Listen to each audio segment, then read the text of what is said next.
நம்முடைய பிதாவாகிய கடவுளாயிருக்கின்ற யாவே தேவனுக்கு நமது ஆண்டவராகிய இயேசு கிறிஸ்து மூலமாக சகல துதி கன மகிமையாகவும் நாம் ஏறெடுத்து கொண்டு இந்த நேரத்திலும் நாம் கொடுக்கப்பட்ட ஆதார வசனத்திலிருந்து ரட்சிப்பின் மேன்மை என்கின்ற தலைப்பின் கீழாக நாம் தேவனுடைய வார்த்தையை நமக்கு கொடுக்கப்பட்ட நேரத்திற்குள்ளாக தியானித்து நாம் தேவனையும் அவருடைய குமாரனையும் கனப்படுத்துவதற்கு இந்த நேரத்தை நாம் பாக்கியமாக கருதி கொண்டு நாம் செய்திக்குள்ளாக நாம் செல்வோம்.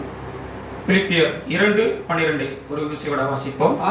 எனக்கு பிரியமானவர்களே, நீங்கள் எப்பொழுதும் கீழ்ப்படுகிறபடியே நான் உங்களுக்கு சமீபமாய் இருக்கிற பொழுது மாத்திரமல்ல, நான் தூரமாய் இருக்கிற இப்பொழுதும் அதிக பயத்தோடும் நடுக்கத்தோடும் உங்கள் ரட்சிப்பு நிறைவேற பிரயாசப்படுங்கள். உங்கள் ரட்சிப்பு நிறைவேற பிரயாசப்படுங்கள். இதிலிருந்து ரட்சிப்பின் மேன்மை என்ற தலைப்பின் கீழாக நாம் உள்ள போகிறோம். ரட்சிப்பின் மேன்மை, ரட்சிப்பு நிறைவேற பிரயாசப்படுங்கள். அதற்கு முன்பதாக ரட்சிப்பின் மேன்மை என்ன அப்படின்னு நம்ம கொஞ்சம் தியானிக்க போகிறோம். அதற்கு முன்பதாக ரட்சிப்பு அப்படின்னு என்ன அப்படின்னு நம்ம கேள்வி நமக்கு நாமே கேட்டுக்கிட்டோம் அப்படின்னா, ரட்சிப்பு என்ன? முடிவுபடியும் இந்த சத்தியத்தில் நிலைத்திருக்கிறது. முடிவெடுத்தால் நிலைத்திருப்பவனே ரட்சிக்கப்படுவான். ரட்சிப்புனா என்ன? உள்ள நமக்குள்ள பதில் இருக்கும், வெளியே வர்றதுக்கு கொஞ்சம் யோசனையா இருக்கும். அந்த வந்துட்டாங்க அம்மா, கொஞ்சம் வந்துட்டாங்க. அதாவது ரட்சிப்பு அப்படின்னா என்ன அப்படின்னா, இது சமஸ்கிருத வார்த்தை அப்படின்னு சொல்லப்படுது. ரட்சிப்பு அப்படின்ற வார்த்தை சமஸ்கிருதத்திலிருந்து எடுத்து எழுதியிருக்காங்க அப்படின்னு சொல்லப்படுது. அதை நம்ம இதில் புரிந்து கொள்ளும்படி நம்ம அறிந்த தமிழ் மொழிப்படி புரிந்து கொள்ளும்படி நம்ம பார்க்கும் பொழுது என்ன அப்படின்னா, காப்பாற்றப்படுதல். காப்பாற்றப்படுதல் அப்படின்றது பொருந்துமா? காப்பாற்றப்படுதல் அது ஏற்றதாக நிச்சயமாக பொருந்தும். காப்பாற்றப்படுதல் அப்படின்றது நிச்சயமாக பொருந்தும். இப்ப ஆதாம் ஏவாள் என்ன பண்ணாங்க? அந்த பாதுகாப்புல இருந்து என்ன பண்ணிட்டாங்க? தொலைஞ்சு போயிட்டாங்க. உள்ள பாவ குழிக்குள்ள விழுந்துட்டாங்க, பாவ பள்ளத்தாக்குள்ள விழுந்துட்டாங்க. அப்ப அதுல இருந்து என்ன செய்யணும்? மீட்கப்படுறதும் நம்ம எடுத்துக்கலாம். காப்பாற்றப்படுதல் இன்னமும் காப்பாற்றப்படுதல் அப்படின்னா என்னன்னா, ஒரு இதுல இருந்து ஒரு ஆபத்துல இருந்து தூக்கி எடுத்து ஒரு பாதுகாப்பான இடத்துக்குள்ள கொண்டு வர்றது தான் அது காப்பாற்றப்படுதலுக்கு பொருந்தும். அதைத்தான் இங்க ரட்சிப்பு அப்படின்னு சொல்லப்படுது. அதைத்தான் நம்ம அப்போஸ்தலர் 2:47 நம்ம பார்க்கிற பொழுது, அப்போஸ்தலர் 2:47 கடவுளை துதித்து ஜனங்கள் எல்லாரிடத்திலும் தயவு பெற்றிருந்தார்கள். ரட்சிக்கப்படுகிறவர்களை கர்த்தர் அனுதினமும் சபையிலே சேர்த்து கொண்டு வந்தார். ரட்சிக்கப்படுகிறவர்களை, காப்பாற்றப்பட்டவர்களை சபையில அப்ப அந்த காலத்துல அனுதினமும் அந்த ஊழியங்கள் நடந்தது. அப்ப காப்பாற்றப்பட்டவர்களுடைய கூட்டம், ரட்சிக்கப்பட்டவர்களுடைய கூட்டம், அதுதான் சபை அப்படின்றது ஒத்தலாமா? ரட்சிக்கப்பட்டவருடைய கூட்டம் அது சபை. இன்னைக்கு நம்ம எங்க உலகம் மூலம் எங்கே பார்த்தாலும் சபைகள் பெருகி இருக்கிறது. சபை அப்படின்னா ஒரு கூட்டம் தான். சபைக்கு ஒரு அர்த்தம் கொடுக்கலாம். ஆனா இந்த அர்த்தங்கிறது வேற. காப்பாற்றப்படுதல், ஆவிக்குரிய இதிலிருந்து காப்பாற்றப்பட்டு பாதுகாப்பான இடத்துக்கு அவங்க சேர்க்கப்படுறதுதான் சபை அப்படின்னு இங்க சொல்லப்படுது. அப்ப ரோமர் 10:9-10 கூட வாசிப்போம். என்னவென்றால், கர்த்தராகிய இயேசுவை நீ உன் வாயினாலே அறிக்கையிட்டு கடவுள் அவரை மரித்தோரிலிருந்து எழுப்பினார் என்று உன் இருதயத்திலே விசுவாசித்தால் ரட்சிக்கப்படுவாய். நீதி உண்டாக இருதயத்திலே விசுவாசிக்கப்படும், ரட்சிப்பு உண்டாக வாயினால் அறிக்கை பண்ணப்படும். அதை காப்பாற்றப்படுவதற்குள்ள அந்த ரட்சிப்புக்குள்ள என்னன்னு கொஞ்சம் நம்ம உள்ளவை பார்த்தோம் அப்படின்னா, ரட்சிப்புனா என்ன அப்படின்னு வசனம் என்ன சொல்லுதுன்னா, நீதி உண்டாக இருதயத்தில் விசுவாசிக்கப்படும், ரட்சிப்பு உண்டாக வாயினாலே அறிக்கை பண்ணப்படும். எவர்களா இருந்தாலும் இந்த மெத்தட் இப்படி வந்தா அதுக்குள்ள வந்துடலாம். மற்றபடி ஆலயங்கள கூட்டம் கூடினாலும், எது பெரிய நிறைய பேர் கூடி இது வந்தாலும் அது ஒரு சபையாகவே இருக்கலாம். சபை தான். அது ஸ்தாபனமாக இருக்கலாம், சபையாக இருக்கலாம், கொஞ்சம் பேராக இருக்கலாம், நிறைய பேராக இருக்கலாம். அது ஒரு என்ன சொல்றது, ஃபார்மாலிட்டி படி தான் இருக்கும். ஆனால் வேதத்தின்படி நாம் பார்க்கிற பொழுது இந்த நீதி உண்டாக இருதயத்தில் விசுவாசிக்க விடுவோம். என்ன விசுவாசம்? என்ன விசுவாசம்? கொஞ்சம் மேல வாசிப்போம். ரோமர் 10 மேல வாசிப்போம். என்ன விசுவாசம்? இதோ இடர்களுக்கான மேல உள்ள 33. இல்ல ரோமர் 10ஆம் அதிகாரம் 9-10 வாசித்தோம்ல. சகோதர சகோதரிகள் 9-10 அதுக்கு முன்னாடியா? தேவன் யார் கிறிஸ்துவை மரித்தோரிலிருந்து எழுப்பினார் என்று உன் இருதயத்தில் விசுவாசித்தால் ரட்சிக்கப்படுவீர்கள். அப்ப அந்த காப்பாற்றப்படுதல்னா என்ன, ரட்சிப்புனா என்ன அப்படின்னு பார்த்தீங்கன்னா, மனுக்குலத்தினுடைய பாவத்துக்காக, என்னுடைய பாவத்துக்காக கடவுளுடைய குமாரன் ஆண்டவராகிய இயேசு கிறிஸ்து, இரட்சகராகிய இயேசு கிறிஸ்து சிலுவையில் அடிக்கப்பட்டார். அவர் எனக்காக வேத வாக்கியங்களின்படியே மனுக்குலத்திற்காக அவர் தன் ஜீவனை துறந்தார், ஜீவனை விட்டார். அவரை பிதாவாகிய கடவுள், யாவே கடவுள் தேவன் என்ன செய்தார்?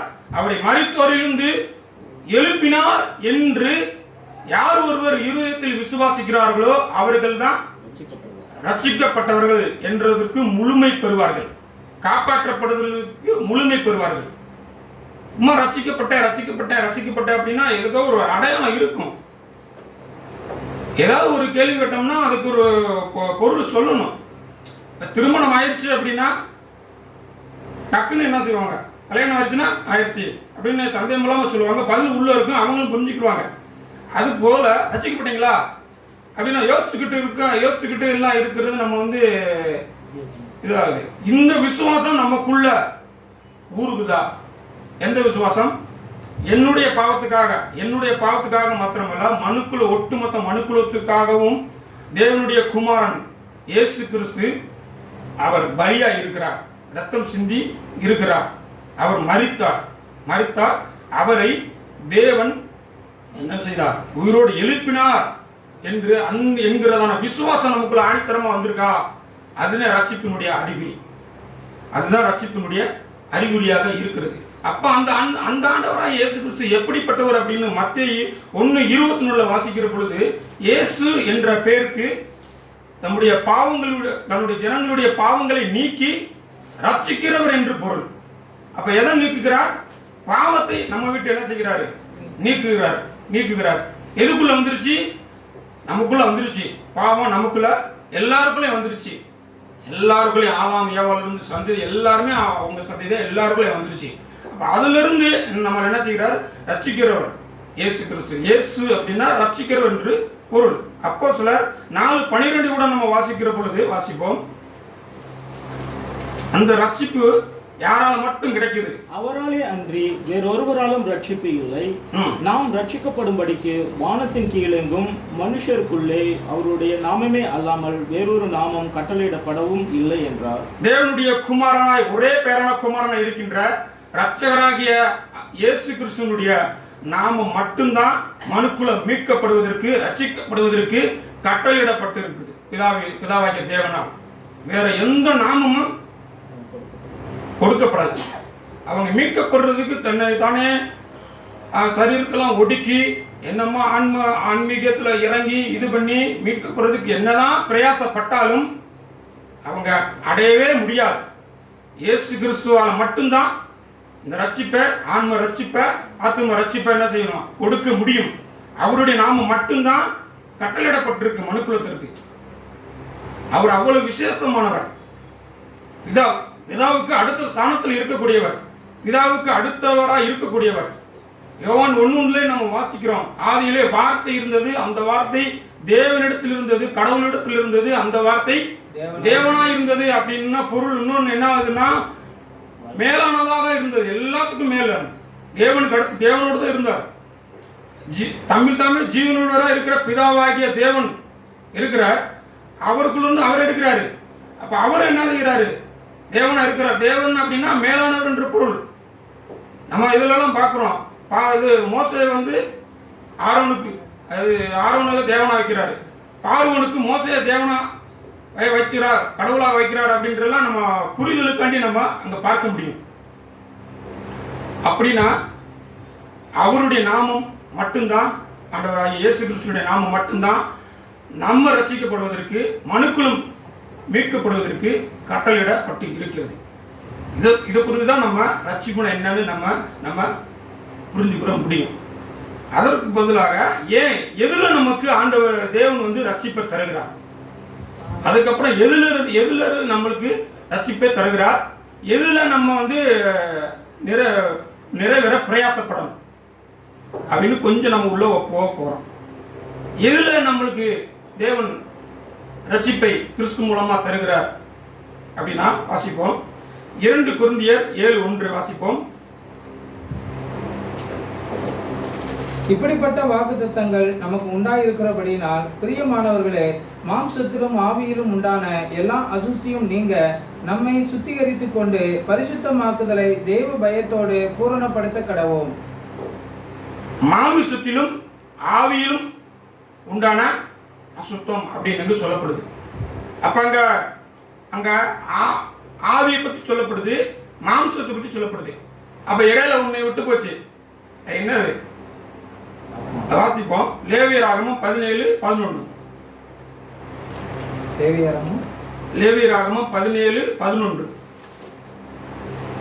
மாம்சத்தின் உயிர் இரத்தத்தில் இருக்கிறது. நான் அதை உங்களுக்கு பலிபீடத்தின் மேல் உங்கள் ஆத்துமாக்களுக்காக பாவ நிவர்த்தி செய்யும்படிக்கு கட்டளையிட்டேன்.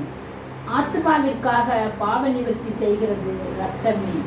ஆத்மாவும் இங்க என்ன செய்யப்பட்டிருக்கு? கரப்பட்டிருக்கு. ஆக நமக்குள்ள இருக்கிறதான ஆவி, ஆத்மா, மாம்சம், சரீரம் என்ன செஞ்சிருக்கு? அசுத்தப்பட்டுருச்சு, கரப்பட்டுருச்சு, பாவத்துக்குள்ள போய் விழுந்துருச்சு. ஒட்டுமொத்த மனுக்குலம் உள்ள போய் அசுத்தம் ஆயிடுச்சு. அப்ப இதுல இருந்து என்ன செய்யறாரு? நம்மளதான் மீட்டெடுக்கிறார். அதுல இருந்து நம்மளை ரட்சிக்கிறார். அதுல இருந்து நம்மளை என்ன செய்யறாரு? ரட்சிக்கிறார். அப்படின்னா நம்ம ஆவினா என்னன்னு கொஞ்சம் நம்ம பார்க்கணும். ஆவினா என்ன? 1 பேதுரு 3:4 வாசிக்கிற பொழுது ஆவியாகிய இருதயத்தில் அப்படின்னு சொல்லப்பட்டது. 1 பேதுரு 3:4 வாசிப்போம்.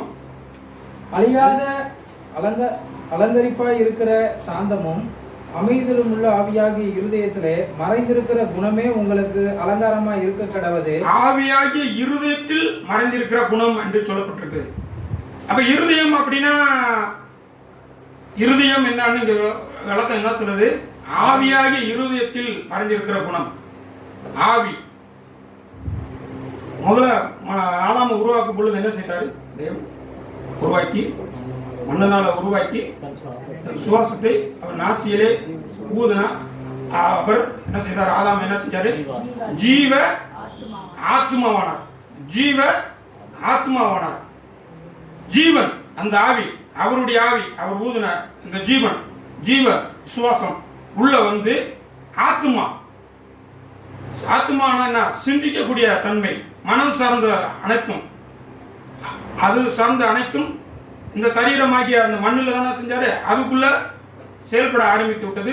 கடவுளுடைய வல்லமையினால கிறிஸ்து செய்தாரு. அது நிறைவேற்றப்பட்டது நம்ம புரிந்து கொள்ள முடியும். ஆவி அப்படின்னா நம்முடைய இருதயங்கிறது இந்த ரத்தத்தை பம்ப் பண்ற இருதயம்னு நம்ம மெடிக்கல் ரீதியாக புரிஞ்சுக்கிறோம். அது ஒரு பக்கம் அப்படி இருக்கட்டும். இது இல்லை இருதயம். வேதவசனம் சொல்லுகிறது இருதயம் இது இல்லை. ஏன்னா ஆண்டவர் சொல்லுகிறார், இந்த ஆவி அசுத்தப்பட்டு போச்சு. எப்படி? ஆண்டவர் என்ன சொல்றாரு? கை கழுவாம சீசர்கள் சாப்பிடுறாங்க. அப்ப மற்றவங்க வந்து என்ன சொல்றாங்க? என்ன ஆண்டவரே, உங்க சீசர்கள் கை கழுவாம சாப்பிடுறாங்க. அது ஒழுங்குமுறைகள், அந்த யூதர்களுடைய ஒழுங்குமுறைகள் குற்றப்படுத்துறதுக்காண்டி சொல்றாங்க. நான் ஆண்டவர் என்ன சொல்றாரு? அதனால ஒண்ணும் இல்ல, மனுஷனுக்குள்ள சாப்பிட்றதுனால அவங்க தீட்டுப்பட மாட்டான். மனுஷனுடைய இருதயத்திலிருந்து வர்றதுதான் அவனை தீட்டுப்படுத்தும். அப்ப அந்த இருதயம் கெட்டு போயிடுச்சு. எல்லாருடைய இருதயம் கெட்டு போயிடுச்சு, அசுத்தமாயிருச்சு. ஆவி அசுத்தமாயிருச்சு. அதனால தான் அங்க சொல்லப்படுது, எல்லாவற்றை பார்க்கிலும் திருக்குள்ளதும் மகா கேடுள்ளதும். அப்ப எல்லாமே சரீரத்தில் இருக்கிற எல்லாமே திருக்குள்ளது தான், கேடுள்ளது தான்.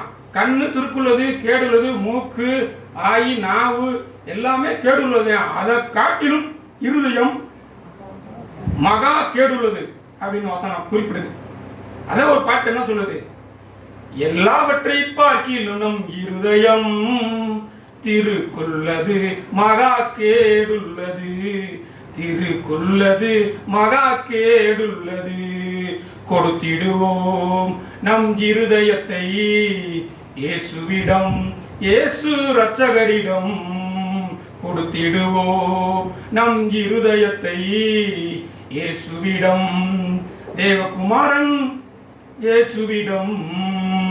அந்த இருதயத்தை, இந்த கெட்டுப்போன இருதயத்தை, அந்த ஆவிய நம்ம எங்க கொடுக்கணும்? ஆண்டவர்கிட்ட தான் கொடுக்கணும், இரட்சகர்கிட்ட கொடுக்கணும். அந்த அசுத்தமாயிருச்சு இந்த இருதயம், ஆவி அசுத்தம் ஆயிருச்சு. மாமிசம் அதான் செயல்படுதா? செயல்படாது. மாமிசம் அதான் ஒருபோதும் செயல்படாது. அப்ப அங்க இடையில ஆத்மான்னு சொல்லப்படுது, சிந்திக்கக்கூடிய தன்மைகள். அந்த மனம் சார்ந்ததுல ஒரு இதுல ஏதோ எவ்வளவோ அவங்கவுங்க தெரிஞ்ச அளவுக்கு இது பண்ணிக்கிட்டே போறாங்க. ஆள் மனது, நடுமனது, மேல் மனது இப்படின்னு அப்படியே ஒரு புரிதலுக்காண்டி சொல்றாங்க. ஒரு ஆராய்ச்சியில் சொல்றாங்க. நம்மளுக்கு பிரயோஜனமானதை எடுத்துக்கிறோம். அப்ப அந்த ஆவியிலிருந்து, அந்த நம்மளுக்கு கொடுத்த தேவன் ஊதுனார் பார்த்தீங்களா, அந்த ஜீவ சுவாசம், அந்த ஆவி ஒவ்வொருத்துக்குள்ள இருக்கு, செயல்பட்டு இருக்கு. அந்த ஆவி அசுத்தமாயிருச்சு. அதிலிருந்து ஆத்மா பிறக்குது. எது பிறக்குது? ஆத்மா வெளிப்படுது. பிறக்கும் பொழுதே குழந்தைகள் வந்து கொஞ்சம் வளர கொஞ்சம் விவரம் தெரியுது பாருங்க. விவரம் தெரிகிறதே ஆத்மா வெளிப்படுறது. சிந்திக்கக்கூடிய தன்மை, எது நல்லது கெட்டது அப்படின்னு சிந்திக்கக்கூடிய தன்மை, இது செய்யறது எப்படி ஞானம், ஒரு அறிவா செய்யறது இது அப்படின்ற சிந்திக்கக்கூடிய தன்மை அப்பதான் வெளிப்படுது. உள்ள அதிலிருந்து, எதிலிருந்து? ஆவியிலிருந்து, நமக்குள்ள இருக்க ஆவியிலிருந்து வெளிப்படுது. இது வெளிப்படவே இல்லைன்னு வைங்க, கோமால இருந்தாங்கன்னா, ஒருவேளை மூளை வளர்ச்சின்னு சொல்லிடுறோம். அந்த ஆவியிலிருந்து வெளிப்படக்கூடிய அந்த மனம் சார்ந்த அந்த சிந்திக்கக்கூடிய தன்மைகள்லாம் கொஞ்சம் இதானதுனால தான் அவங்க அந்த நிலைமையே இதாகிறாங்க. ஒரு மூளை வளர்ச்சி இல்லை அப்படின்னு அந்த பிரிவில் பிரிக்கிறாங்க. இப்போ ஆத்மா அதிலிருந்து என்ன செய்யுது? ஆவியிலிருந்து வெளிப்படுது. அதுவும் வெளிப்பட்டு என்ன செய்யுது? இந்த மாம்சத்தை, நம்முடைய மாம்சத்தை, நம்ம சரீரத்தை இயக்குது. அப்ப ஆவி, ஆத்மா, சரீரம், மாம்சம் எல்லாமே அசுத்தமா இருக்கிறதுனால மாம்ச இச்சைக்கு ஏற்றபடிதான் என்ன செய்யுது? ஒவ்வொரு மனுஷனும் இதாகலாம். ஏன்னா அங்க ஆதாம் ஏவாள் இருக்கும் பொழுது, சந்தோஷமா இருக்கும் பொழுது, பாவம் செய்யாததுக்கு முன்ன என்ன செய்தாங்க? சந்தோஷமா தான் இருந்தாங்க. அவங்க நிலைமையே ஒரு மகிமையான சரீரத்துல இருந்தாங்க. ஆனா சோதனைக்கு உட்பட்டு அவங்க கண்ணு திறக்கப்பட்டது. எந்த கண்ணு? இந்த கண்ணு, மாம்ச கண்ணு. இந்த கண்ணு திறக்கப்பட்டு அந்த ஆவிக்குரிய கண் மூடப்பட்டதுனால இந்த கண்ணு திறக்கப்பட்டு அந்த மாம்ச இச்சை உள்ள வந்துருச்சு. உள்ள வந்துதான் மெத்தட் எல்லாமே மாறி போச்சு. மெத்தட் எல்லாமே என்ன செஞ்சிருச்சு? மாறி போச்சு. அதனால தான் எதிராளியான தூண்டப்பட்டு அவங்க மெத்தடே மாறி போற மாதிரி ஆயிப்போச்சு. ஒரு மனுஷனும் மனுஷியும் கணவனும் மனைவியுமாக இணைந்து சந்ததியை உருவாக்கக்கூடிய தன்மை அப்படிதான் மாற்றப்பட்டது. சேரக்கூடிய தன்மை, ஒரு ஒரு ஒரு புருஷனும் மனைவியும் சேரக்கூடிய தன்மை அதிலிருந்து மாம்ச இச்சையினால்தான் இதானது. அது எதிராளியானது தூண்டப்பட்டது. அதற்கு முன்பதாக கடவுள் வைத்திருக்கிற சிஸ்டமே வேறையாத்தான் இருக்கும். எப்படி ஆண்டவராக இயேசு கிறிஸ்து பரிசுத்தாவினாலே எப்படி வந்து உற்பத்தியானாரோ அந்த சிஸ்டம் கூட மகிமையான சிஸ்டமா இருக்கும். அந்த நோக்கத்தின்படி தான் இங்க பூமியும் பலிக்கு பெருகி பூமியில நிரப்புங்கள் அப்படின்ற ஒரு தன்மை, ஒரு மகிமையா நிறைந்தது. இது கொஞ்சம் சிந்திக்கிறதுக்கு, புரிதலுக்கு கொஞ்சம் கஷ்டமா இருக்கும். நம்ம பரிசுத்தாவியின் துணையோடு கிட்ட நம்ம சிந்தித்தோம்னா நமக்கு கொஞ்சம் புரியும். ஏன்னா இந்த சிஸ்டம் அப்படியே மாற்றப்பட்டுச்சு. இச்சையை தூண்டப்பட்டு அப்படியே இதாயிருச்சு. அந்த ஆவியிலும் மாமிசத்திலும் அசுத்தம் என்ன நிறைஞ்சிருக்குது. அதான் நம்ம அங்க பார்த்தோம்னா 2 கொரிந்தியர் 7:1 வாசித்தோம்ல, ஆவியில் மாம்சத்திலும் ஆவியிலும் இருக்கிற அசுசி நீங்க என்ன செய்யணுமா? அதோடு வாசிப்போம். 2 கொரிந்தியர் 7:1. இப்படிப்பட்ட வாக்கு தத்தங்கள் இப்படிப்பட்ட வாக்குத்தத்தங்கள் நமக்கு உண்டாயிருக்கிறபடியினால் பிரியமானவர்களே, மாம்சத்திலும் ஆவியிலும் உண்டான எல்லா அசுசியும் நீங்க நம்மை சுத்திகரித்துக் கொண்டு பரிசுத்தமாக்குதலை தேவ பக்தியோட பூரணமாக்க கடவோம். அந்த பரிசுத்தமாக்கப்படுதல் ப்ராசஸ். அந்த மாம்சத்திலே ஆவியிலும் இடையில ஆத்மாவை சேர்த்துக்கோங்க. ஏன்னா ஆவியிலிருந்து பிறக்கிறதே ஆன்மா, மனம் சார்ந்த இது. அதுல 3 இருக்கிறதான அந்த அசுத்தம் நீங்க, பாவங்கள் நீங்க, இச்சைகள் எல்லாமே நீங்க, அசுத்தம் எல்லாம் நீங்க பரிசுத்தத்துல என்ன செய்யணும்? வளர்ச்சி அடையும். அதுல இருந்து தான் என்ன செய்கிறாரு? நம்மள என்ன செய்கிறாரு? மீட்டெடுத்து ரட்சிக்கிறார். அதுல இருந்து ரட்சிப்பை கொடுத்திருக்கிறார். நம்மளுக்கு ஒவ்வொருத்தருக்கு ரட்சிப்பை கொடுத்திருக்கிறார். ரட்சிக்கப்பட்டமா என்னன்னே ஒண்ணுமே புரியல இப்படின்றதெல்லாம் சிந்திக்க பாரு, நம்மளுக்கு தோணும், உள்ள தோணும். ஆனால் உண்மையிலே நம்ம ரட்சிக்கப்பட்ட அந்த நேரத்தில் பார்த்தீங்கன்னா நம்ம எதுவுமே விரும்பி இருக்க மாட்டோம். உள்ளான மனுஷங்களை ஏற்படக்கூடிய ஒரு மாற்றம் அது பெரிய சந்தோஷமா இருக்கும். அதுக்கு ஈடா என்னத்தை வச்சாலும் இந்த உலகத்தில் அதுக்கு ஈடே ஆகாது. அவ்வளோ பெரிய ஒரு ரட்சிப்பாக இருக்கிறது. அதைத்தான் நம்ம வந்து எபேசியர் 2:8-9 கூட வாசிப்போம். எபேசியர் 2ஆம் அதிகாரம் 8-9. கிருபையினாலே விசுவாசத்தை கொண்டு ரட்சிக்கப்பட்டீர்கள். இது உங்களால் உண்டானதல்ல, இது கடவுளுடைய ஈவு. ஒருவரும் பெருமை பாராட்டாதபடிக்கு இது கிரியினால் உண்டானதல்ல. இது கிரியினால் உண்டானது அல்ல. ஒருவரும் மேன்மை பாராட்ட இடமே இல்லை. இது கடவுளுடைய ஈவாக இருக்குது. ஈவா இருக்குது, கிருபையா கொடுத்திருக்கிறார், இரக்கமாக என்ன செஞ்சிருக்கிறார்? கொடுத்திருக்கிறார். இந்த ரட்சிப்பு விலையேறப்பட்டது. நமக்கு கொடுத்ததான அந்த ஆவி ஆத்மா கொடுத்துக்கணும். அந்த ரட்சிப்பு வெளியேறப்பட்டதாக இருக்கிறது. இந்த அசுத்தத்தை நம்மளை நீக்கும்படியாக என்ன செய்யறாரு? வார்த்தையை கொடுத்து, பரிசுத்தாவியை கொடுத்து என்ன செஞ்சிருக்கிறார்? மீட்டு இருக்கிறார். ஒருத்தருக்குள்ள இறங்கும் பொழுது வார்த்தை, தேவனுடைய வார்த்தை ஆவியாயும் ஜீவனுமா இருக்கிறது. இந்த வார்த்தை ஒருத்தருக்குள்ள மனத்திற்குள்ள வரும் பொழுது நிச்சயமாக இந்த மீட்புக்குள்ளாக இழுத்தே வந்து தீரும். பரிசுத்தாவியும் ஊற்றப்படும் பொழுது நிச்சயமாக அவங்க என்ன செய்வாங்க? உணர்ந்தே ஆவாங்க. நான் ஒரு பாவி அப்படின்ற உணர்வு நிச்சயம் வரும். கதறிடுவாங்க, ஆண்டவரே மன்னிங்கன்னு. அவங்களே என்ன செய்வாங்க? பரிசுத்தாவினாலேயே அந்த போதிக்கப்பட்டு பரிசுத்தாவினாலே இந்த சத்தியத்துக்கு நடத்தப்படுவாங்க. இந்த அனுபவம் எப்படி இருக்க என்ன தெரியல. நம்மளாம் ஆரம்பத்திலிருந்து வந்த நாட்கள்லாம் அப்படிதான். வேலை பற்றி அவ்வளோக்கா தெரியாது. ரொம்ப வியாதி படுக்க சாகர சூழ்நிலை பயமுறுத்துறாங்க. செத்து போனா என்ன பண்ணுவோம், ஏது பண்ணுவோம்? உப்பு வியாதி வந்துருச்சு, அப்படியே சரீரம்னா உப்பு வந்துச்சுன்னா சரீரம்னா போய் வெடிச்சிரும். இப்படி என்னென்னமோ பயமுறுத்துறாங்க. 17 வயசுல என்ன பண்ணணும் ஏதுன்னே தெரியாது. கடைசி காலத்தில் வயசான இதில் வந்து நம்ம மானா பிறந்தனே, இவங்களுக்கு எப்படி நான் இது என்ன ஏதாவது நம்ம இப்படியே செத்து போயிடுவோமா, இது பண்ணிடுமா, பல கேள்விகள். இதில் ஆலயத்தில் இது பண்ணும் பொழுது ஆண்டோடைய வார்த்தை தான் தொட்டது. தேவனால எல்லாம் கூடும், தேவனால எல்லாம் கூடும். எந்த ஆலயமா இருந்தாலும், அது எந்த ஆலயமா இருந்தாலும், எந்த இடமா இருந்தாலும் ஆண்டோடைய வார்த்தை கிரி செய்ய வல்லமையுள்ளதாக இருக்கிறது. எந்த ஆலயமா இருக்கட்டும், எந்த இடமா கூட இருக்கட்டும், ஆண்டோடைய வார்த்தை ஜீவனாய் ஆவியாயும் ஜீவனமாயும் இருக்கிறது. வார்த்தைக்கு வல்லமை பயங்கரமா இருக்கு. இந்த வார்த்தை வந்த உடனே பவர் தான், ஒரு ஷாக் அடிச்ச மாதிரி தான். இந்த ஷாக் அடிச்ச உடனே எப்படி ஒரு இது ஆகுதோ அந்த ஒரு எஃபெக்ட், அதை வந்து நம்ம எக்ஸ்பிளைன் பண்ண முடியாது, உணர்ந்தாக்க முடியும். அப்படி மாற்றங்கள் என்ன செய்யறாரு? கொடுத்துருக்கிறாரு. பல விதமா இருக்கும். ஆனா எல்லாம் அவருடைய ஒரே ஆவினால தான் செய்கிறார். நம்மளுக்கு பிதாவாகிய தேவன் ஒரே ஒருத்தர் தான், அவர் தான் நமக்கு தெய்வம். மத்தியஸ்தர் நமது இரட்சகராகிய தேவனுடைய குமாரன் ஆண்டவராகிய இயேசு கிறிஸ்து மட்டும்தான். பரிசுத்த ஆவி ஒன்றே ஒன்று தான், எல்லாத்துக்கும் ஒன்று தான். எல்லா சபைக்கும், ஒவ்வொரு சபைக்கும் ஒவ்வொரு பரலோகம், ஒவ்வொரு தேவன், ஒவ்வொரு மத்தியஸ்தர், ஒவ்வொரு பரிசுத்தாவி அப்படின்னு கொடுக்கப்படல, ஒவ்வொரு வார்த்தையும் கொடுக்கப்படல, எல்லாத்துக்கும் ஒன்று. ஆனால் அந்த புரிதலுக்குள்ளதான் என்ன செய்யறான் எதிராளி? நம்மளை போட்டு குழப்புன்னு குழப்பி விட்டுட்டான். நம்மளும் விழுந்து இதாகிறோம். நான் எச்சரிக்கையா இருக்கணும். அப்ப நம்மளுடைய ஆவி ஆத்மா இந்த சரீரத்தில் இருக்கிறத அந்த அசுசி நீக்கி என்ன செய்யறாரு? நம்மளை ரட்சித்து சபையில் ஒரு கூட்டமா சேர்க்கிறார். பாதுகாப்பான இடத்துக்கு கொண்டு வருகிறார். அப்ப இந்த இடத்துல நம்ம என்ன வாசித்தோம்? எபேசியர் 2:8-9 என்ன வாசித்தோம்? இது நம்மளால உண்டானது அல்ல, கிருபையினாலே விசுவாசத்தை கொண்டு ரட்சிக்கப்பட்டீர்கள். இது நம்மளால் உண்டானது அல்ல, இது தேவனுடைய ஈவு. நமக்கு இருக்கிற ஒரு வசதி வாய்ப்புனால இந்த ரட்சிப்பு கிடைக்கல, நமக்கு இருக்கிற ஒரு கல்வி அறிவினால இந்த ரட்சிப்பு கிடைக்கல, நமக்கு இருக்கிற ஐஸ்வர்யத்தினால இந்த ரட்சிப்பு கிடைக்கல.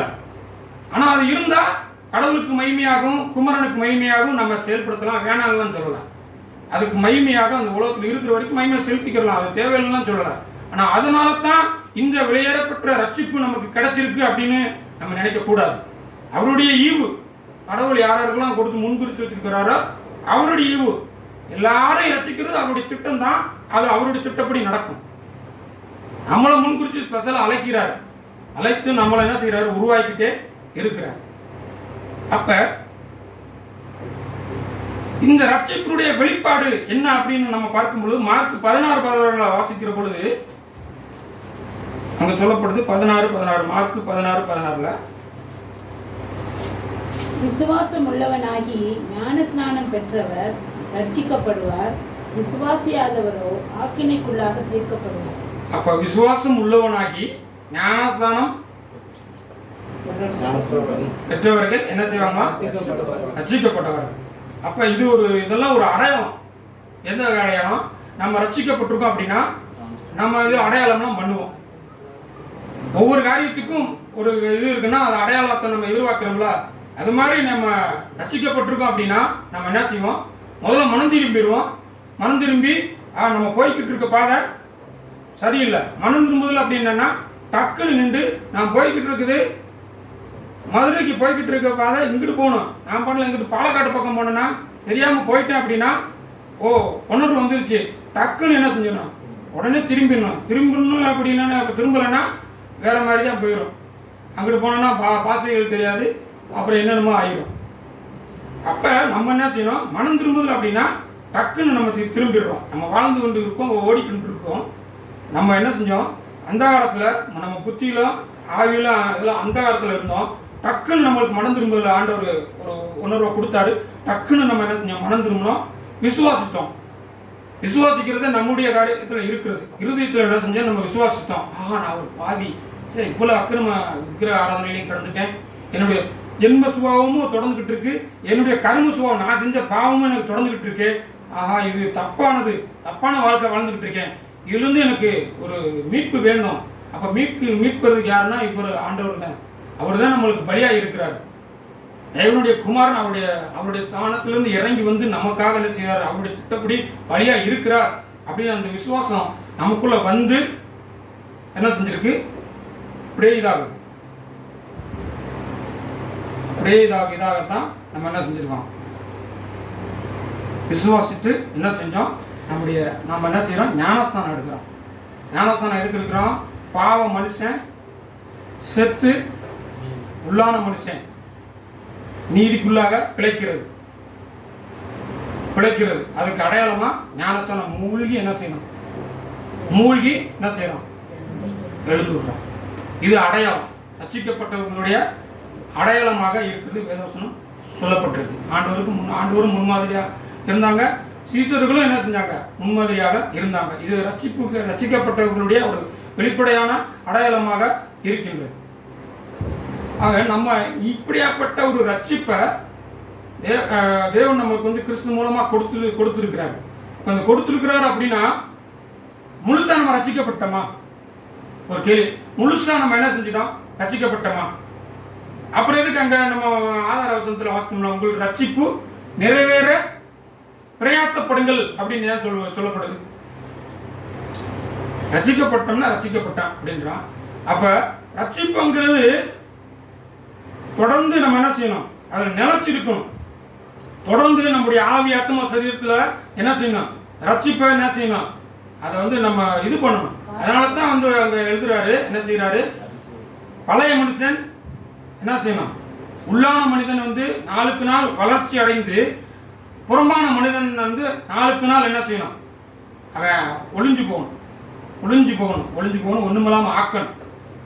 எப்படி அங்கே ஆதாமியாவில் இந்த பாவம் செஞ்ச உடனே அந்த கனி பொழிச்ச உடனே அப்படியே அந்த ஆவிக்குரிய தன்மையிலிருந்து அப்படியே மாம்சத்துக்குள்ள இதாகிட்டாங்களோ, இப்போ இந்த மாம்சம் அப்படியே இதாகி என்ன செய்யணும், ஆவிக்குரிய இதில் நம்ம என்ன செய்யணும், போகணும்.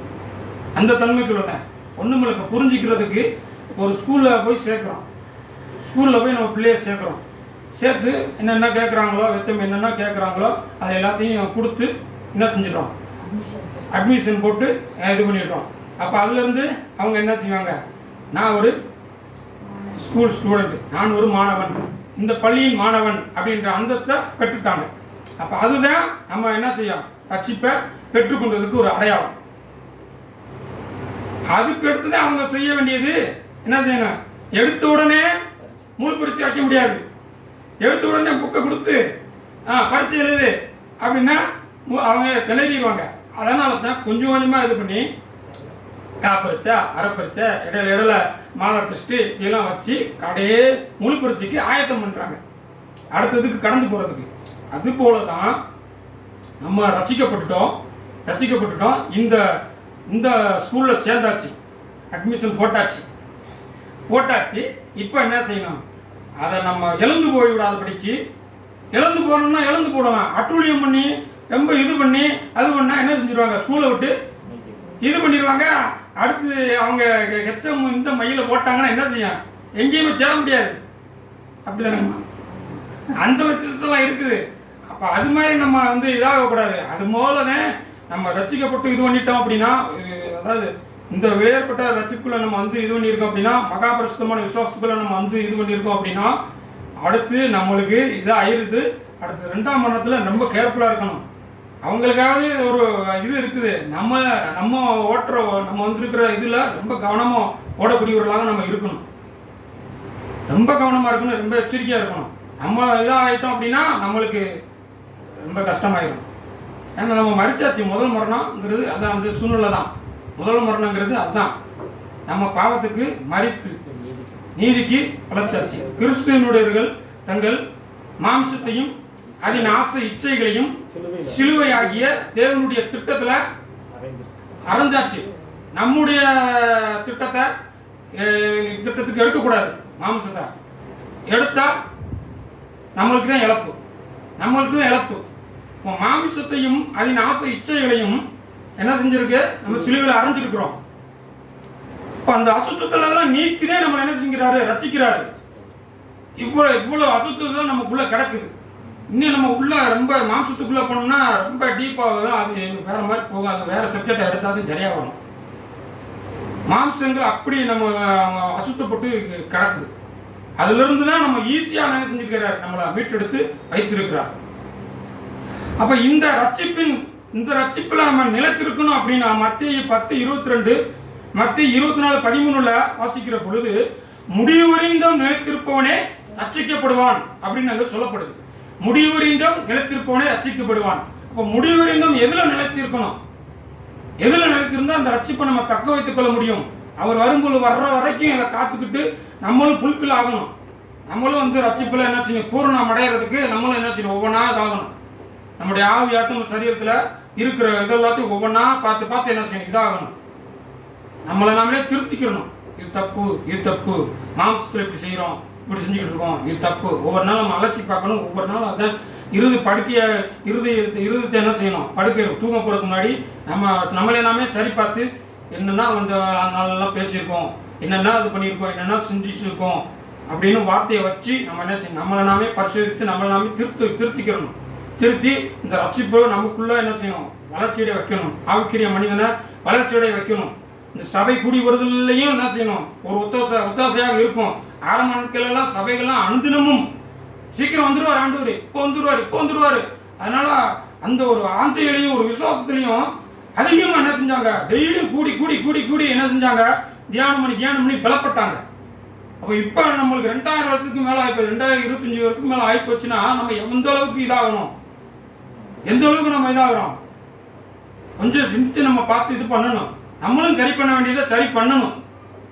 நம்மளும் என்ன செய்யணும், சரி பண்ண வேண்டியதை சரி பண்ணிதே ஆகணும். இப்போ அந்த சூழ்நிலையில் நம்ம அடுத்ததான் அந்த ரட்சிப்பை நம்ம அந்த ரட்சிப்பில் நிலைத்திருக்கணும் அப்படின்னா என்ன செய்யணும்னா இரண்டு காரியங்கள் இருக்கிறது முக்கியமானது. ஒன்று வாசிப்போம். 1 கொரிந்தியர் 2ஆம் அதிகாரம் 9 முதல் 12. 1 கொரிந்தியர் 2:9-12. எழுதி இருக்கிறபடி கடவுள் நம்மில் அன்பு கூறுகிறவர்களுக்கு ஆயத்தம் பண்ணினவைகளை கண் காணவும் இல்லை, காது கேட்கவும் இல்லை, அவைகள் மனுஷனுடைய இருதயத்தில் தோன்றவும் இல்லை. நமக்கோ கடவுள் அவைகளை தமது ஆவியினாலே வெளிப்படுத்தினார். அந்த ஆவி எல்லாவற்றையும் கடவுளுடைய ஆழங்களையும் ஆராய்ந்திருக்கிறது. மனுஷனில் உள்ள ஆவியே அன்றி மனுஷரில் எவன் மனுஷனுக்குரியவைகளை அறிவார்? அப்படி போல கடவுளுடைய ஆவியே அன்றி ஒருவரும் கடவுளுக்குரியவைகளை அறிய மாட்டான். கடவுளுக்குரியவைகளை அறிய மாட்டான். அப்ப நம்ம இந்த ரட்சிப்புல நிலைத்திருக்கணும் அப்படின்னா, ரட்சிப்பு நமக்குள்ள இருக்கணும், ரட்சிப்பு பூரணப்படணும் அப்படின்னா வளர்ச்சி அடையணும். நம்ம ஏதோ ஒரு சபையில நம்ம வந்து இது பண்ணியிருப்போம், அதுல வந்து இருக்க மாணிக்க நம்ம வந்துக்கிட்டு தொடர்ந்து விட்டுட்டு இது பண்ணிக்கிட்டே இருந்து உள்ள அதே இது பண்ணாதபடிக்கு ஆவியினால, தேவ ஆவியினால என்ன செய்யணும்? நடத்தப்படணும். தேவ ஆவியினால நம்ம என்ன செய்யணும்? நடத்தப்படணும். அப்ப எதுக்கு நடத்தப்படணும் அப்படின்னா, நம்ம கண்ணு வந்து தேவன் நம்மளுக்கு வைத்திருக்கிறதான இந்த ரகசியங்களை, திட்டங்களை நம்ம கண்ணுனால பார்க்க முடியாது. மனுஷன் வந்து நம்ம கண்ணுனால பார்க்க முடியாது, காதுனால கேட்கவே முடியாது. அதை என்னதான் முயற்சி பண்ணாலும், என்னதான் இது பண்ணாலும், என்னதான் விஞ்ஞானிகள் ஆராய்ச்சி பண்ணாலும் அவங்களுடைய ஒரு மைண்டுக்கு தான் போய் இவ்வளவு பிரபஞ்சம் இப்படி இருக்கு, அப்படி இருக்கு, இப்படி இருக்குன்ட்டு அவங்களுடைய மைண்டை வச்சு இப்படியோ இது பண்றாங்க. ஒரு சிலது இதா போகுது, ஒரு சிலது நம்மளுக்கு தெரியாம இருக்கிறதுனால என்னமா ஆராய்ச்சி பண்றாங்க அப்படின்னு நம்ம பிரமிச்சு போயிடுறோம். அது ஒரு சிலது தப்பாவும் இருக்கும், ஒரு சிலது இதாகவும் இருக்கும். ஆனா கண் காணவும் இல்லை, காது கேட்கவும் இல்லை. அவர் வச்சிருக்கிறதெல்லாம் அவ்வளவு பிரம்மாண்டமா என்ன செய்திருக்கிறார், வைத்து வைத்திருக்கிறார். அதை எல்லாத்தையும் தேவனுடைய ஆவியானது தேவனுடைய ஆழங்களை எல்லாம் ஆராய்ந்து அறிந்திருக்கு. இப்ப தேவனுடைய ஆவியினால்தான் நம்ம என்ன செய்ய முடியும்? தேவனுடைய ஆழங்களை நம்ம புரிந்துவிட முடியும், தேவனுடைய ஆழங்களை நம்ம அனுபவிக்க முடியும். அப்ப நம்ம அந்த ஆவி என்ன செய்யணும்? தேவனுடைய ஆவியோட என்ன செஞ்சிடணும்? கனெக்ட் ஆயிடணும். நம்முடைய ஆவியிலிருந்து வெளிப்படுகிறதான அந்த மனம் சார்ந்ததான அந்த ஆத்மா, அதில் இயங்கக்கூடியதான அந்த மாம்சம் எல்லாமே என்ன செய்யணும்? தேவனுடைய ஆவியோட என்ன செஞ்சிடணும்? கனெக்ட் ஆயிடணும். ஏன்னா நம்ம இது வந்து கெட்டுப்போச்சு. இது உலகத்துக்கு ஏதுவாக தான் இதாகும். உலகத்தில் இருக்கிற எதிராளி தான் மற்றவங்கள அப்படியே தூக்கி விடுறான், எல்லாத்துலையும் தூக்கி விடுறான். வசதியிலையும், படிப்புலையும், அறிவுலையும், அழகுலையும் எல்லாத்தையும் இது பண்ணி, உலகத்தில் இது பண்ணி இந்த இதுக்குள்ள வராதபடிக்கு அவங்க என்ன செஞ்சுறான்? இருளுக்குள்ள போட்டு விட்டுறான். ஆனால் நம்ம தான் என்ன செஞ்சுக்கிட்டு நம்ம அதில் கரைப்பட்டு போய்விடக்கூடாது. உலகத்தை இதுன்ற மாதிரி நம்மளும் பண்ணிக்கிட்டு உலகத்தை இதுன்ற மாதிரி அது இல்லாதபடிக்கு நம்முடைய இருதயத்தில் இருக்கிற மறைந்திருக்கிற குணம் அதுதான் முக்கியம். கிறிஸ்துவ வெளிப்படுத்தணும் நம்ம. ஏன்னா நம்ம வந்து இங்கே வந்து மாம்சத்தில் தான் என்ன செய்கிறோம்? மாம்சத்தில் தான் ஆண் என்றும் ஆணாவும் பெண்ணாகவும் இருக்கிறோம். ஆனால் அந்த நிலைமைக்கு போயிட்டோம்னா ஆண் என்றும் இல்லை, பெண் என்றும் இல்லை. அப்போ அந்த நிலைமைக்கு நம்ம போகிற அந்த மைண்டு நமக்குள்ள கடவுள் கொடுத்துருக்கிறார் அப்படின்னா நம்ம வந்து நம்ம ஓடுகிற ஓட்டம் வந்து ரொம்ப கவனமாக இருக்கணும். தேவனுடைய ஆவியோடு நம்ம என்ன செய்யணும்? கனெக்ட் ஆகணும். நம்முடைய ஆவியும் நம்முடைய ஆத்மாவும் நம்முடைய மாம்சத்தினுடைய இதுவும் என்ன செய்யணும்? அவரோட ஆவிக்கு இதாகணும். நம்முடைய கெட்டுப்போன ஆவி நமக்குள்ள இருக்கு, நம்ம கெட்டுப்போனது இருக்குது, பழைய மனுஷன் இருக்குது. அதோட நம்ம என்ன செஞ்சிடக்கூடாது? போயிடக்கூடாது. அது வந்து கீழே தான் இழுக்கும். கெட்டு போடுறதுனால அந்த இதுக்கு தான் இழுக்கும். ஆனால் அதனால தான் ஆவி மாம்சத்துக்கு விரோதமாகவும் மாம்சம் ஆவிக்கு விரோதமாகவும் போராடுது. அதை நம்ம என்ன செய்யணும்? ஜெயிக்கணும். இப்படிதான் பவுல் எழுதுறாரு, அதை ஜெயிக்கணும். அவர் வந்து 3ஆம் வானத்துக்கு எடுத்துக்கொள்ளப்படுறதுக்கு அந்த அந்த அனுபவத்துக்கு போறதுக்கு முன்னாடியெல்லாம் சில இதெல்லாம் எழுதியிருக்கலாம். ஆனால் அதுக்கப்புறம் போயிட்டு வந்ததுக்கப்புறம் பிரம்மாண்டமான காரியங்கள்லாம் வெளிப்படுத்தலாம் எழுதுறாரு. நான் அங்கே போய் தூதரெல்லாம் பற்றி அவங்க பேசுகிற பாஷைகளாம், நான் மனுஷர பாஷைகளை பேசினாலும் தூதர் பாஷைகளை பேசினாலும் அன்பு எனக்கு இராவிட்டால் நான் சத்தம் விடுகிற வெண்கலம் போல இருப்பேன் அப்படின்ற அன்பை குறிச்செல்லாம் பயங்கரமாக எழுதுறாரு. அப்படி அவர் ஒரு அனுபவத்தில் போனவர். அது கடவுள் அவங்க குறித்து தானே திட்டம், நம்ம குறித்து தானே திட்டம். இந்த ட்ராக்ல மட்டும் கரெக்டாக போகிறோமா? ஒவ்வொருத்தருக்கும் திட்டம் வைத்திருக்கிறார். நமக்குன்னு ஒரு திட்டம் வைத்திருக்கிறாரு. அதில் நம்ம கரெக்டாக போகணும். அவங்கள மாதிரி இல்லை, இவங்கள மாதிரி இல்லாமல் அப்படி இப்படி இல்லை. நம்ம இது இல்லாமல் நமக்கு குறிய திட்டத்தில் என்ன செய்யணும்? நம்ம கரெக்டாக போகணும், ஃபாலோ பண்ணணும். கிறிஸ்து தான் நம்மளுக்கு அடிச்சுவிடு, அவரை பின்பற்றணும். அவளும் சொல்றாரு, நான் கிறிஸ்துவை பின்பற்றுவது போல நீங்களும் என்னை பின்பற்றுங்களும் தாராளமாக சொல்றாரு. அந்த அளவுக்கு அவர் வெளிப்பாடு கிடைச்சி அந்த அளவுக்கு இது பண்றாரு.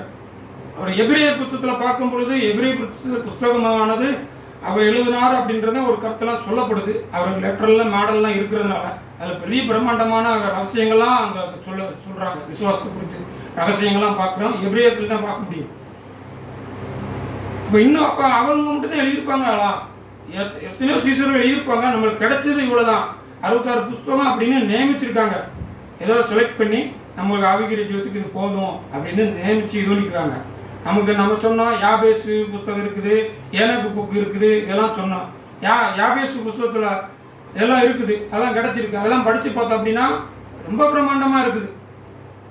எப்படியெல்லாம் ஏனக்கு கடவுளோட சஞ்சரிச்சாரு, எப்படியெல்லாம் அவர் இது ட்ராவல் பண்ணார், அவருடைய ஆவிக்குரிய ஜீவனம் என்ன, அதெல்லாம் சொல்லப்படுது. ஆனால் அது ஏன் சேர்க்கலை அப்படின்றது அது கேள்விக்குறியாக தான் இருக்குது. ஆனால் நம்ம பிரயோஜனமாக இருக்கிறத, நம்ம ஆவிக்குரிய ஜீவத்துக்கு பிரயோஜனமாக இருக்கிறதா எடுத்துக்கணும். இப்போ தேவனுடைய ஆழங்களை, ரகசியங்களை தேவனுடைய ஆவி அறிந்திருக்கிறபடினால தேவனுடைய ஆவியோடு நம்ம என்ன செய்யணும்? கனெக்ட் பண்ணிடணும். உலகத்துக்குள்ள போகும்போது தவறுறதுக்கு வாய்ப்பு நிச்சயமாக இருக்குது. ஆனால் அதே வேளையில் எங்கே போனாலுமே நம்ம தேவ ஆவியில் நடத்தப்பட முடியும். நம்மளுடைய அர்ப்பணிப்பை பொறுத்து, அவங்களுடைய அர்ப்பணிப்பை பொறுத்து தான். இப்போ நம்ம உலகத்துக்கு போகிறோம், எங்கேயாவது ஒரு இதுக்கு போனாலுமே நமக்குள்ள ஆவியினுடைய நடத்துதல் இருக்கணும். இந்த உணர்வு நமக்கு உண்டாகும். ஏதாவது ஒரு காரியத்துக்கு போகக்கூடாதுன்னு நமக்கு ஏவுதல் வரும். நிச்சயமாக தேவன் நம்முடைய ஆவியினால் ஏற்படுத்துவார். அப்போ நம்ம என்ன செய்யணும்? அவாய்ட் பண்ணணும், அவாய்ட் பண்ணியே ஆகணும். அது நிமித்தம் இழப்புகள் வந்தாலும் அவாய்ட் பண்ணியே ஆகணும். சில நேரத்தில் அன்பு கூறணும்னு ஏவுதல் வரும், அன்பு கூர்ந்தே ஆகணும். நம்ம சகோதரராக இருந்தாலும் மற்றதாக இருந்தாலும் ஒரு ஏவுதல் உண்டாகும் தேவ ஆவியினால. அதில் நமக்கு கீழ்ப்படியலன்னு வைங்க, ஒரு வெற்றிட மாதிரி, ஒரு இழப்பு மாதிரி நம்ம ஃபீல் பண்ண ஆரம்பிச்சிடுவோம். அப்போ அந்த ரட்சிப்பை நம்ம என்ன செய்யணும்? அப்படியே நிறைவேற்றணும். கொஞ்சம் கொஞ்சமாக என்ன செய்யணும்? நிறைவேற்றணும். அப்போ இந்த சரீரமாகிய நீங்களே தேவனுடைய ஆலயம் என்று சொல்லப்பட்டிருக்கிறது. அப்போ நம்முடைய ஆவி, ஆத்மா, சரீரத்தை தேவனுடைய ஆலயமாக நம்ம என்ன செய்யணும்? மாற்றணும். உடனே மாறிட போறது கிடையாது. ரட்சிக்கப்பட்ட உடனே மாறிட போறது கிடையாது. அனுதினமும் எப்படி இந்த நம்ம வீட்டையும் நம்ம இதையும் சுத்தப்படுத்துறோமோ அது மாதிரி நம்முடைய ஆவி, ஆத்மாவை பரிசுத்த ஆவியை கொண்டும், அடுத்து இரண்டாவதாக சொல்லப்படுறது பார்க்கும் பொழுது தேவனுடைய வார்த்தை ஆவியாயும் ஜீவனுமாய் இருக்கிறது. அப்போ இந்த ஜீவனாக இருக்கிறதான அவருடைய கடவுளுடைய பரிசுத்தமான வார்த்தையை கொண்டும் நம்ம என்ன செய்யணும்? இந்த ரட்சிப்பை நிலைத்திருப்பதற்கு நம்மளை நாமே என்ன செய்யணும்? அதில் பலப்படுத்தணும். கடவுளுடைய வார்த்தை ஆவியாயும் ஜீவனுமாயும் இருக்குது. பரிசுத்த ஆவி நமக்கு சகலவற்றையும் போதிக்கிற மட்டுமல்ல, சகல சத்தியத்துக்குள்ளும் நம்மளை என்ன செஞ்சிருந்தோம்? தேவனும் தம்முடைய ஆவியினால வழி நடத்துவார். அம்போன் விட்டு போடுவதோடு கிடையாது. நான் போவது உங்களுக்கு பிரயோஜனமாக இருக்கும். நான் பிதாவிட்ட போய் தேற்றரவாளன் போல ஒருத்தர் இருந்து உங்களை ஆறுதல் படுத்தினா கவலைப்படாத, இது பண்ணாதா, எல்லாம் சரியாயிடும் அப்படின்னு ஆறுதல் படுத்துவாங்க பார்த்தீங்களா? அது மாதிரி இந்த ஓட்டத்தில் கடவுளுடைய ஆவி நம்மளை என்ன செய்யும்? திடப்படுத்தும், நம்மளை பலப்படுத்தும், நம்மளை சரியும் படுத்தும். அப்போ கீழ்ப்படிக்கணும். நமக்குள்ளேயும் மனம் திரும்புவது டெய்லியும் வேணும். நம்ம செய்கிறத கரெக்டு அப்படின்னு நம்ம நினைப்போம். அதை நம்ம என்ன செய்யணும்? அதையும் நம்ம சரி பண்ணணும். அப்படி சரி பண்ணாத பட்சத்தில் நமக்கு கொஞ்சம் பிறகு நம்ம அடியில் விழுவோம். நீதிமானுக்கு பூமியில சரிக்கட்டப்படும். அடி விழுந்து நம்ம இது ஒன்று. தேவனுடைய ஆவியினுடைய வழிநடத்துதலும் அவருடைய வார்த்தையினுடைய நடத்துதலும் நமக்கு மிக மிக முக்கியமாக இருக்கிறது. இப்போ இந்த இதை இது பண்ணுறதுக்கு நம்ம என்ன செய்யணும்? பிரயாசப்படணும். பிரயாசப்படணும் அப்படின்னா வாஞ்சிக்கணும். ஒரு காரியத்தை நம்ம வாஞ்சிக்கிறோம் அப்படின்னா, இப்போ பசிக்குது அப்படின்னா நம்மளுக்கு விரும்பின ஆகாரத்தை நம்ம என்ன செய்கிறோம்? பிரயாசப்பட்டு சாப்பிட்றோம். இல்லை ஒரு காரியத்தை செய்கிறோம் அப்படின்னா நம்ம பிரயாசப்பட்டு எதை செய்யும் பொழுது அது வந்து நல்லதாக அமையும், நமக்கு ஆசீர்வாதமாக இருக்கும். அதுபோல் இந்த ஆவிக்குரிய இதில் நம்முடைய இந்த ஓட்டத்தை, இந்த ரட்சிப்பில் நிலைத்திருப்பதற்கு கடவுளுடைய ஆவியோடு நம்ம இணைந்து செல்வதற்கும் அவருடைய வார்த்தையினால் நம்ம வழிநடத்தப்படுவதற்கும் நம்ம என்ன செய்யணும்? பிரயாசம் எப்போதுமே இருக்கணும். இந்த பிரயாசம் குறைந்து போகவே கூடாது. இந்த வாஞ்சையானது குறைந்து போகவே கூடாது. அப்படி குறைஞ்சு போகாமல் இருக்கிற பட்சத்தில் கடைசியாக நம்மளுக்கு என்ன ஆசீர்வாதம் மாதிரி நமக்கு ஆண்டவர் தேவன் தருகிறாருன்னு ஏசாயா 45:17 வாசிப்போம். ஏசாயா 45:17. இஸ்ரவேலோ கர்த்தராலே நித்திய ரட்சிப்பினால் ரட்சிக்கப்படுவார். நீங்கள் என்றென்றைக்கும் உள்ள சதா காலங்களிலும் வெட்கப்படாமலும் கலங்காமலும் இருப்பீர்கள். அங்க நித்திய ரட்சிப்பு அப்படின்னு சொல்லப்படுது. அப்ப நித்திய ரட்சிப்பு அப்படின்னா அழிவில்லாத ரட்சிப்பு. அப்ப அழிவில்லா அந்த இடத்துக்கு நம்ம போயிடுறோம். இப்ப அங்க போயிடுறோம் அவருடைய ராஜ்யத்துக்குள்ள. இப்ப அங்க அந்த ஆசீர்வாதத்தை நம்ம பெற்றுக்கொள்ளணும் அப்படின்னா இங்க நமக்குள்ள கடவுள் கொடுத்ததான, நம்ம ரட்சகர் இயேசு கிறிஸ்து கொடுத்ததான, நம்முடைய ஆவி ஆத்துமா சரீரத்தில் கொடுத்ததான இந்த ரட்சிப்பை என்ன செய்யணும்? காத்துக்கிறணும், நிறைவேறணும், நமக்குள்ள நிறைவேறணும். ஆவி ஆத்மா சரீரத்துல கிறிஸ்து உருவாகணும். எப்படி கிறிஸ்து இருக்கிறாரோ அதை நம்ம உருவாகணும். மாம்சம் போன போக்குல நம்ம என்ன செய்யறோம்? போக விடக்கூடாது. உலகத்தான் போற மாதிரி இப்ப நம்ம போகவே கூடாது. உலகத்தான் போற மாதிரி உலகத்தானுடைய வாழ்க்கைய நம்ம இது ஒரு மாடலாக எடுத்துக்கிறவே கூடாது. அது உலகம் பொல்லாங்கனுக்குள்ள கிடக்குது. உலகம் பொல்லாங்கனால என்ன செஞ்சுக்கிட்டு இருக்கு? ஒரு பெரிய மாயில போய் பிடிபட்டு கிடக்குது. நம்ம என்னதான் பிரயாசப்பட்டாலும் இதாகல. ஆனா அவனுக்கு அள்ளி கொடுத்து ஒண்ணுமே படிக்காதவங்கெல்லாம் பார்த்தீங்கன்னா பெரிய அந்தஸ்துல இருக்காங்க, பெரிய ஆக்டர் ஆயிடுறாங்க.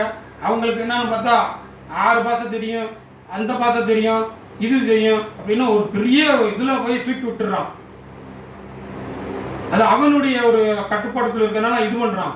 நம்ம வந்து இதாகனாலும் நம்ம நெருக்கப்படுறோம். பக்தியா நடக்க இது பண்ணும் பொழுது நம்ம நெருக்கப்படுறோம், உபத்திரவப்படுறோம். அது நிமித்தம் அதாவது என்னுடைய நாமத்தின் நிமித்தம் நீங்க எல்லாராலும் பாய்க்கப்படுறோம். நம்ம சொந்த பந்தத்தில் பாய்க்கப்படுறோம். இந்த சமுதாயத்தில் என்ன செய்யறோம்? பகைக்கப்படுகிறோம். நம்ம நிற்கும் பொழுது, சத்தியத்துக்காண்டி நிற்கும் பொழுது பகைக்கப்படுகிறோம். முடிவெறிந்தும் நிலைத்திருப்பவனே ரட்சிக்கப்படுவான். முடிவெறிந்தும் என்ன செய்யணும்? இந்த ரட்சிப்புல நம்ம என்ன செய்யணும்? நிலைச்சு நிற்கணும். இப்போ தேவனுடைய ஆவியினுடைய அந்த வழிநடத்தலாம் நம்ம எப்பொழுதும் பிடிச்சுக்கிட்டு நம்ம என்ன செய்யணும்? தேவனுடைய வார்த்தையில பலப்பட்டு நம்ம ஓட்டத்தை இந்த ரட்சிப்பு நிறைவேற நமக்குள்ளேயே பிரயாசப்பட்டுக்கிட்டே இருக்கணும். அதை விட்டுவிட்டு மாம்சம் போகிற போக்கில் நம்ம போகவே கூடாது. மாம்சம் விரும்பினதை நம்ம செஞ்சோம், ஆனால் அப்படி செய்யாதபடிக்கு அப்போ அதுலேருந்து மனம் திரும்பிட்டோம். கொஞ்சம் கொஞ்சமாகவும் மனம் திரும்பணும். மாம்சம் கேட்கும், அதெல்லாம் கேட்கத்தான் செய்யும். அதை என்ன செய்யணும்? அடக்கி ஒடுக்கி கீழ்படுத்தக்கூடிய இதில் நம்ம இருக்கிறோம். கேட்கும். உலகத்தை மாதிரி இப்படி உலகத்தை அனுபவிக்கிறாங்களே, நீ அனுபவிக்கலாம்ல அப்படின்னு மாம்சம் எதிர்க்கணும். ஆக மாம்சம் வந்து அதான் போறது கிடையாது. ஆத்மா தான் இதாகுது. இப்போ ஆத்மா ரட்சிப்பு ஈடேறணும். இந்த ரட்சிப்புல என்ன செய்யணும்? வளர்ச்சி அடையணும். நம்மளோட மனம் வந்து வளர்ச்சி அடையணும். கடவுளுடைய வார்த்தை அதான் வாசித்து கடவுளுடைய வார்த்தையை வாசித்து சுத்தப்படுத்தணும். ஆவியை சுத்தப்படுத்தணும். அவருடைய தந்த ஜீவனுக்குள்ள கனெக்ட் ஆகணும்.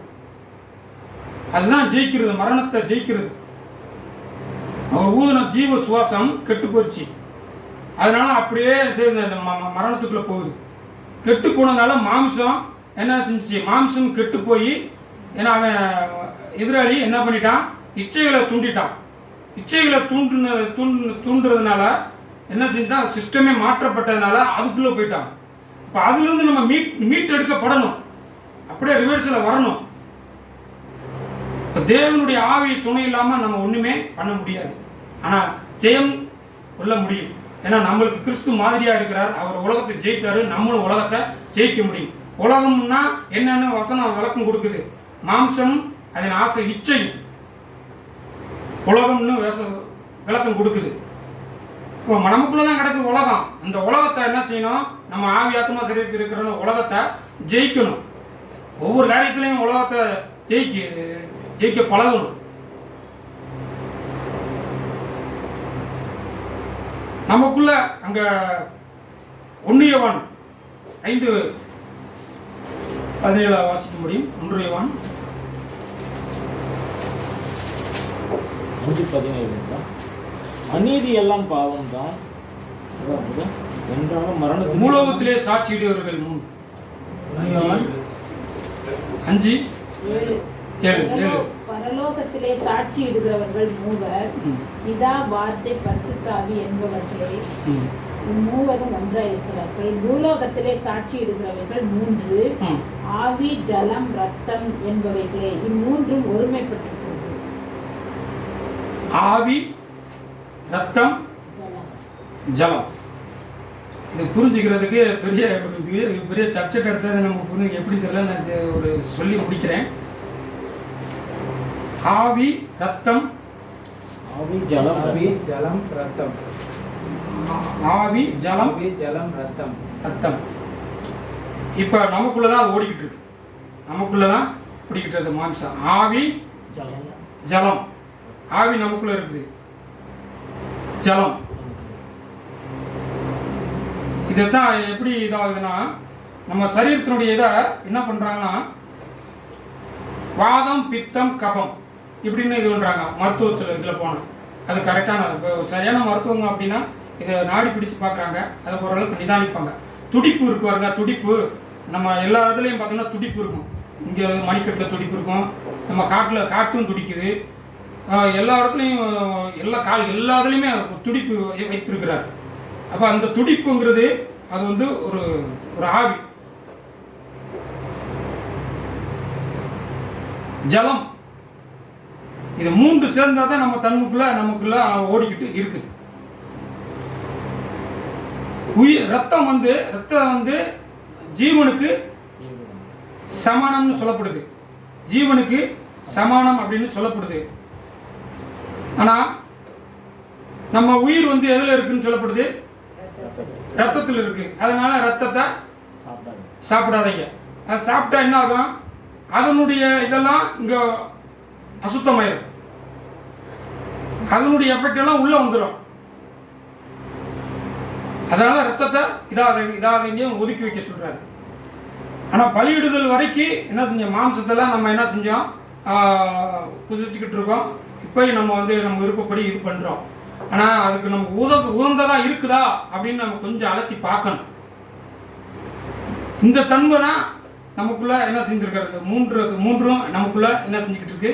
இயங்கிக்கிட்டு இருக்குது. அப்ப இந்த ஆவி, ஜலம், ரத்தம். ஆவி, ஜலம், ரத்தம். அப்ப அந்த ரத்தத்துல என்ன செஞ்சுட்டு இருக்கு? உயிர் அப்படின்னா அந்த நாடி துடிப்பு இதோட சேர்ந்து ஓடி இதாகிக்கிட்டு இருக்குது. நாடி துடிப்பு இதெல்லாம் இதாகிக்கிட்டு இருக்கு. இது அனைத்தும் அப்படியே என்ன செய்யணும்? அவர் ஊதனான அந்த ஜீவ சுவாசம், அதோட நம்ம என்ன செய்யணும்? இணையணும். அப்படி இந்த இணையறது தான் ரட்சிப்பினுடைய ஒரு பிரம்மாண்டமா இருக்குது. புரிதலுக்காண்டி என்ன சொல்லலாம் பார்த்தீங்கன்னா, நம்ம கழுத்துக்கு கீழே பார்த்தீங்கன்னா சரீரம் அப்படின்னு நம்ம இது பண்ணலாம். பிரகாரம்னு வச்சுக்கோங்க. இதுக்கு இது பரிசுத்த ஸ்தலம். இதுக்கு மேலே கெட்டு மகா பரிசுத்த ஸ்தலம். ஆவி, ஆத்மா, சரீரம். அப்போ ஆத்மாவுடைய செயல்பாடு எங்க இருந்தாலும் இதாகுது? கண்ணு,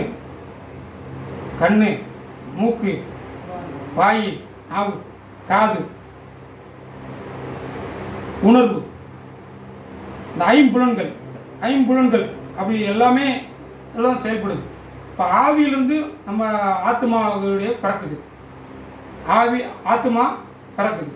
அப்போ இந்த அதனுடைய செயல்பாடு தான் சரீரம்லாம் கேட்குது. இப்போ இதை வந்து அப்படியே உகந்ததாக, கடவுள் பிரியமா உகந்ததாக ரட்சிக்கப்பட்ட தன்மையில நம்ம என்ன செய்யணும், மாற்றணும்.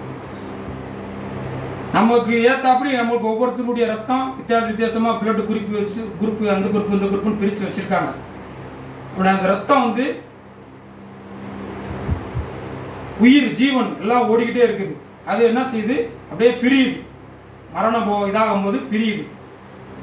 அந்த ஜீவ சுவாசத்தோட இணையாதபடிக்கு இதாகிறதுனால தான் அந்த இது இதாகுது, மரணத்துக்குள்ள போகுது. அப்படி மரணத்துக்குள்ள போகாம நம்ம இந்த நமக்குள்ள ஓடிக்கிட்டு இருக்க அந்த ஜீவனானது அவருடைய அந்த உனக்குள்ள அவர் கொடுத்ததான அந்த ஜீவ சுவாசத்துல இணையும் பொழுது ஜீவனுக்குள்ள ஜீவனை பெற்றுறோம். ஜீவனை என்ன செஞ்சிடறோம், நம்ம பெற்றுறோம். இது கொஞ்சம் புரியுறது, கொஞ்சம் டாப்பிக்காக எடுக்கணும். பிரதர் எடுப்பாரு. கொஞ்சம் நான் லைட்டாக தான் டச் பண்ணுறேன், புரியுதா என்னன்னு தெரியல. அந்த தன்மையில நம்ம கடவுள் வைத்திருக்கிறார். இந்த ஆவி ஆத்மா சரீரன்றது இவ்வளோ பெரிய ஒரு பெரிய ரகசியம், ஒரு பிரம்மாண்டமாக வச்சிருக்கிறார். ஐம்பூதம்னு சொல்றாங்க. ஐம்பூதம் நீர், நிலம், நெருப்பு, காற்று, ஆகாயம் அப்படின்னு சொல்றாங்க சித்த மருத்துவத்தில். ஆனால் அந்த மருத்துவம் கரெக்டாக சொல்றாங்க. பைபிளில் சொல்லப்பட்டிருக்கு, கடவுள் வந்து மண்ணினால உருவாக்குனாரு மனுஷனை அப்படின்னு அதை ஏற்றுக்கிறாங்க. ஏற்றுக்கிட்டு இந்த பிரபஞ்சத்தோட இணைச்சி எல்லாத்தையும் வந்து இது பண்ணுறாங்க. அது ஒரு கொஞ்சம் ராங்காக போகுது. ஆனால் இது கொஞ்சம் நம்ம ஆராய்ச்சி பண்ணி பார்க்கணும். இந்த கை ரேகை, இந்த இது, அப்புறம் இதனுடைய துடிப்பு, இது எல்லாமே வந்து கொஞ்சம் நம்ம கொஞ்சம் சிந்தித்து பார்க்கணும். சிந்தித்து பார்த்தா கனெக்ட் பண்ணணும்.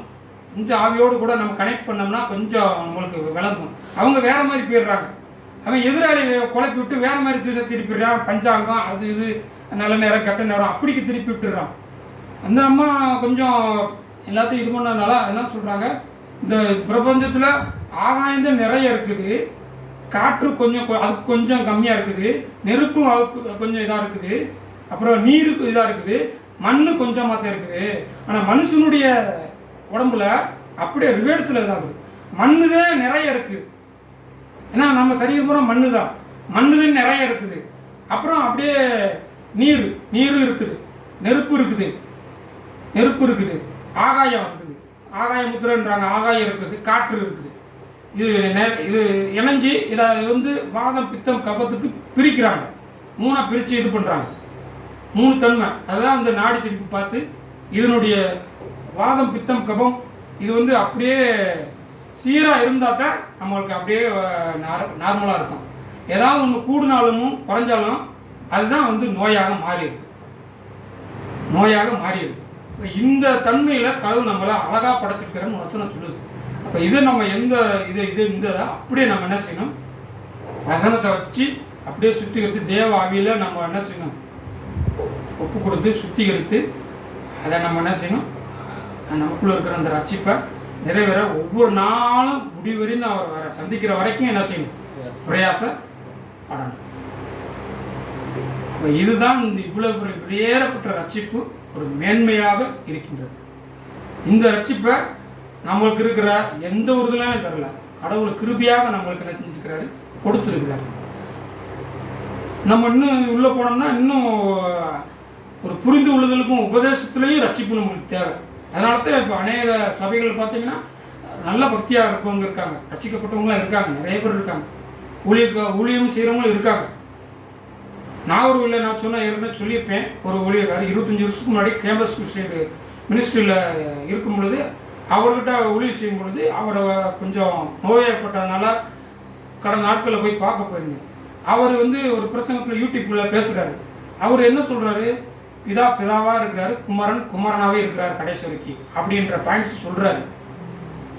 சொன்னதை வச்சு நான் நல்லா விசாரித்து போய் பார்த்து நல்லா விசாரித்து, நீங்கள் இந்த மாதிரி உங்கள் பிரசங்கத்தில் இப்படி சொல்கிறீங்களே அது என்ன அப்படின்னு நான் எந்த கேள்வியும் கேட்கல.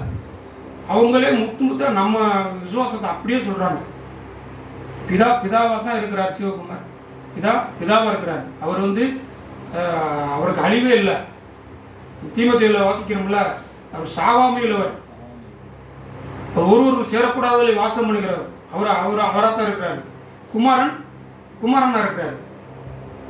ஆனால் ஒன்றும் என்னென்னா, அது நம்ம வாசித்தோம்ல, இந்த யோவான் 5 அல்ல, பரலோகத்தில் சாட்சி இடுகிறவர்கள் மூவர் அப்படின்ற வார்த்தையை வச்சு அது வந்து 3 பேர் அப்படின்ட்டு சொல்ல வர்றாரு.